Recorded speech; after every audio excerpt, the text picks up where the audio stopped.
La particularité du téléphone, c'est que le piège, c'est que c'est du téléphone. Donc on se dit, la personne ne me voit pas.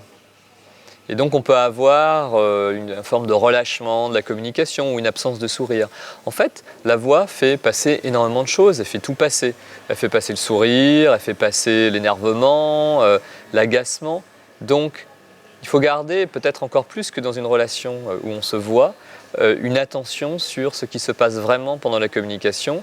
Sinon, il va y avoir beaucoup de choses qui vont passer qui ne sont pas souhaitées par l'émetteur. Pour moi, la différence entre le face-à-face et la conversation téléphonique, c'est que premièrement, dans le face-à-face, il y a une gestuelle. Donc la gestuelle peut compléter la discussion. Alors que dans la conversation téléphonique, il n'y a que la voix, il n'y a que le vocabulaire qu'on utilise.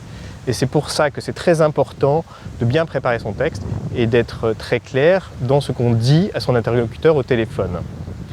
Donc il est important de parler clairement, d'avoir un vocabulaire précis et bien préparé, et dans le même temps, laisser le temps à son interlocuteur pour qu'il s'exprime, ce qu'on appelle des temps de silence au téléphone. C'est clair que par téléphone, on est obligé de pouvoir aller à l'essentiel, uniquement avec une relation auditive, puisqu'on ne voit pas la personne, qu'on ne voit pas son comportement, sa façon de parler, ses yeux, son regard, qui bien souvent donne un certain nombre d'éléments qui viennent enrichir la conversation. Donc c'est vrai que ce n'est pas toujours facile d'avoir une conversation au téléphone. Ça permet également de pouvoir retarder un petit peu le délai de réponse, puisque quand vous avez quelqu'un en face de vous, vous êtes obligé d'apporter les éléments de réponse puisque la personne s'est déplacée ou vous vous êtes déplacé, donc il y a un moment privilégié pour ça, alors que par téléphone, on peut toujours dire écoutez, je prends bien note de votre question, je n'ai pas les éléments sur place, mais je vais tâcher d'aller les chercher, et on peut rappeler avec les éléments que le client attend.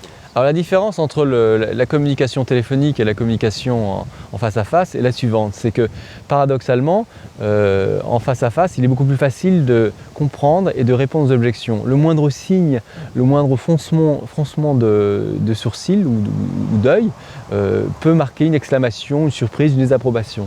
Par contre, au téléphone, il est absolument impossible de détecter tous ces éléments. Donc alors, de votre part, vous, en tant que commercial ou responsable commercial, il faut essayer de sourire au téléphone déjà pour passer un certain nombre de messages qui sont l'accueil, la confiance et la réceptivité. Puis après, comme vous ne verrez pas la personne, il faut surtout être vraiment à l'écoute des moindres mots, parce que malheureusement, il n'y aura que les mots qui permettront de trahir un petit peu sa pensée. Donc il faut écouter très profondément, c'est quand même assez fatigant, et se concentrer à ce moment-là sur tous les mots que vont prononcer par la personne. Il y a aussi un point qui est très important, c'est d'essayer de se mettre au rythme de son client. Alors si par exemple votre client parle très lentement, il ne faut pas faire l'erreur de parler rapidement.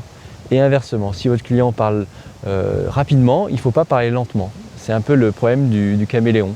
Donc il faut toujours se mettre un petit peu en phase avec l'interlocuteur et ça le mettra beaucoup plus à l'aise. Alors s'il parle vite, parlez vite, accélérez un petit peu. Et puis s'il parle lentement, faites exprès de parler lentement. Vous verrez, il sera beaucoup plus réceptif à ce que vous lui direz.